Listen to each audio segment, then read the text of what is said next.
Let's start out with the Kick stuff. So, an ex-staff member of Kick has come forward after quitting the company about additional problems at the, crypto gambling teen groomer website. Hi everyone.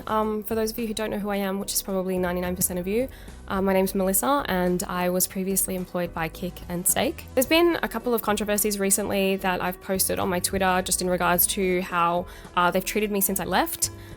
Not only did they send me a cease and desist, which I'll go into in a second, in regards to this tweet, or here, but they've also been lying about the fact that I was fired when I quit. So I posted this post with my resignation letter in it. Is there a depth that Kick streaming won't stoop to?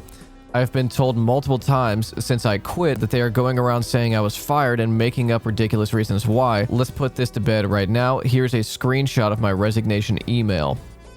And then the resignation. I think a lot of people were kind of confused on why I would post a resignation letter to like 700 people that follow me on Twitter. This is because quite a few people in the esports industry do follow my account. And I thought it was a good way to showcase that if they had heard these lies, that they were absolutely unfounded. And I felt like I really had no other option. I mean, it was either let it go or try my hardest to get it out there, that was absolutely not the case. Now, when I talk about them lying about me being fired, I'm not talking about an entry-level exec or some account manager. I'm talking about the CMO of both Kick and Stake, the guy that approves all the contracts. He's the head of the affiliate team for Stake. He runs the social media team, but pretty much everything runs through him. Every event, anything at all, as far as ideas or streamers or anything runs through this guy. He's basically Ed. He's on pretty much the exact same level as this guy. He directly reports to Ed. The CMO basically runs everything. I think they decided to go with this strategy because Stake and Kick are supposed to be sort of booming at the moment, and a lot of people in the industry would probably think which is a hilarious notion that Kick is booming at the moment. No. If you go to kick.com right now, and I recommend you do not, okay, you don't want that on your fucking search history. Most people on the platform will be streaming to double digits. And no disrespect to the people who are just trying to, make some money on Kick, because that 95-5 split is tempting. Don't get me wrong. But all of the players, the actual movers and shakers on the platform, the people who are signed, they're streaming to 50,000 viewers. And keep in mind, that's not actually how many people that they are streaming to. They are botting the hell out of that website. Not only is it a Twitch clone with just color grading changed, from what I understand, they don't even have BTTV integrated onto the website yet. Yeah, they unbanned Sneeko. I think Amaranth is done with Kick as of this week. Well, interesting you say that.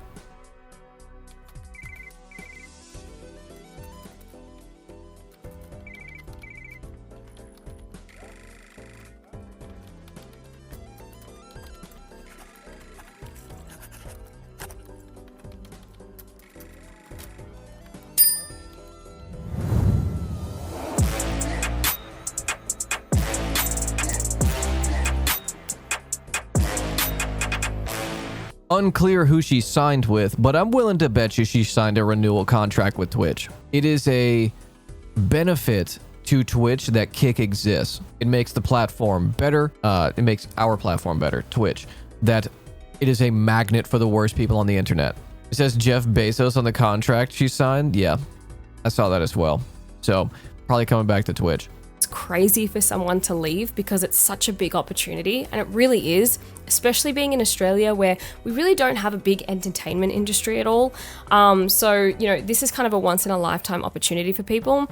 I think that they would have thought they would get away with saying that I was fired because there's no way someone would leave this business. Little do they know it was actually extremely easy to leave with the things that go on in that office. The ego on these people is insane to think that no one would leave, but they do employ people. Do you think it'll last or no?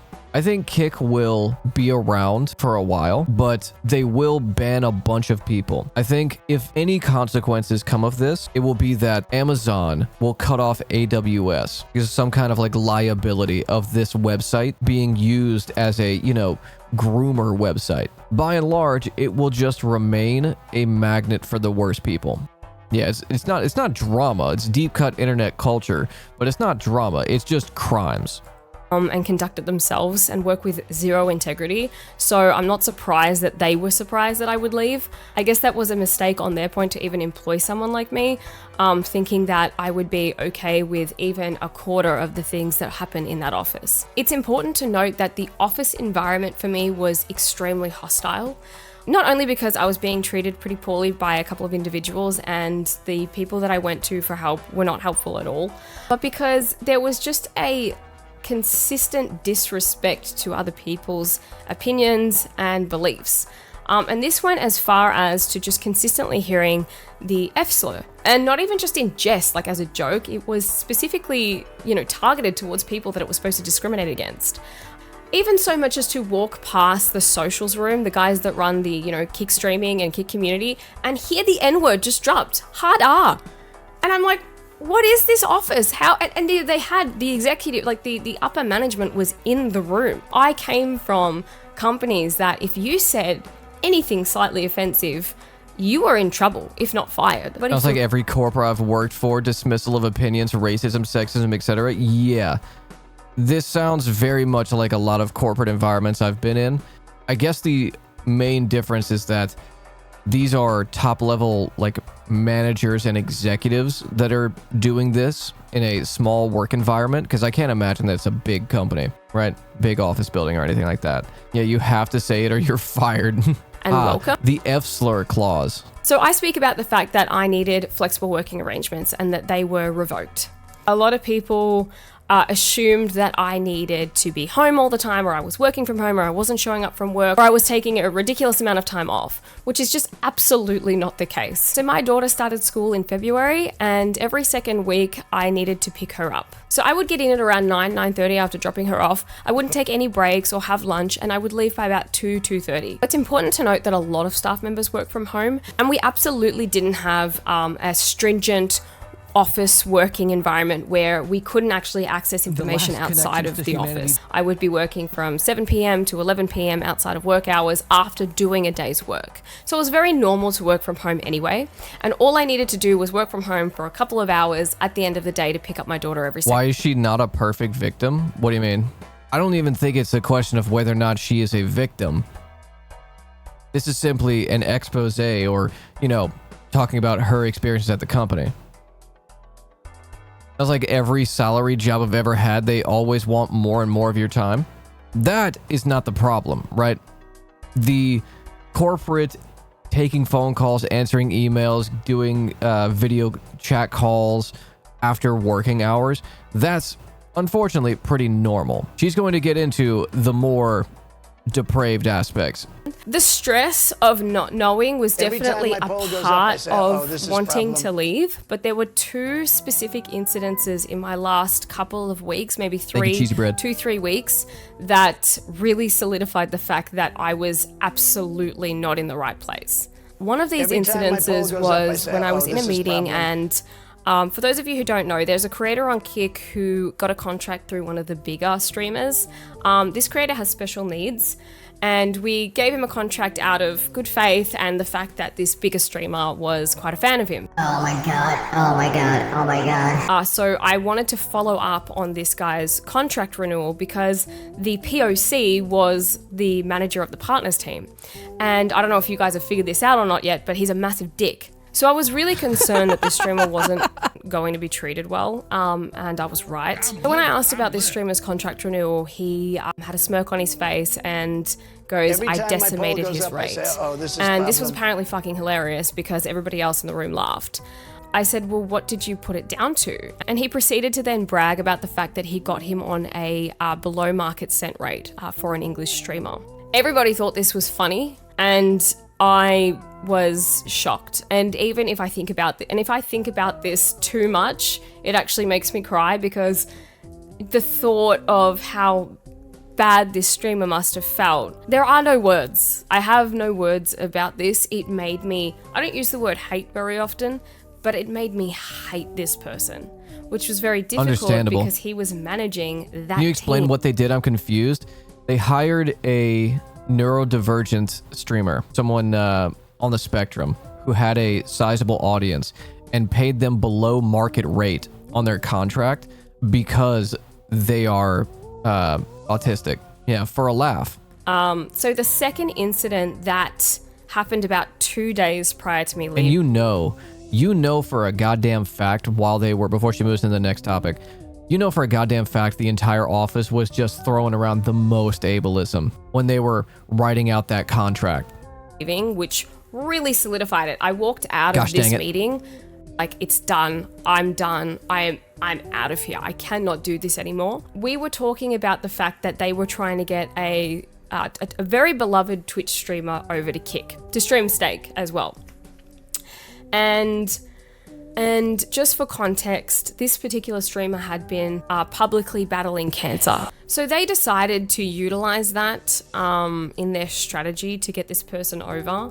The conversation very quickly became quite sinister. I'm going to say a quote, and it's something that I cannot get out of my head because it's so heinous to me. And I think it will speak volumes you know, the type of characters Thank you, A Grande. that work there, which is why I had to get out. The quote that I remember hearing was, "We can get her on Kick streaming Steak for a relatively low price because she..." Chatters, if you know who it is, don't bring up their name, okay? It's bad enough that it happened to them, and they probably don't need that being like a public conversation. Probably thinks she's gonna die soon and she'll want to leave more money for her family. When I heard that, I actually was surprised. I sort of looked up in surprise. And everybody else was sort of looking at this person that was speaking and just being like, "Yeah, you know, that's true. Well, let's go with that." Like, and I remember getting really hot after that. Like, I just felt like I was in hell and I was talking to the devils and I was talking to demons, like, and these demons were plotting to, take over the world, and I had to stop them. Like, it felt so bad. When I walked out of that meeting, I actually ended up going home early because I needed to after having that conversation with my friend, I just needed to really, really think hard about whether I could stick this out. And obviously my decision was that I was going to walk away. I had no intention to expose the company, although a lot of people that I did speak to about these issues, like throughout the entire time. I'm going to be real, chat. These types of, I don't want to call them strategies, these schemes that companies get up to when they consider hiring somebody, this is not that abnormal, right? The difference in Kick and any other corporate structure is that it's just on the surface. We know through multiple peer-reviewed studies that simply having a white-sounding name has a higher likelihood of being hired.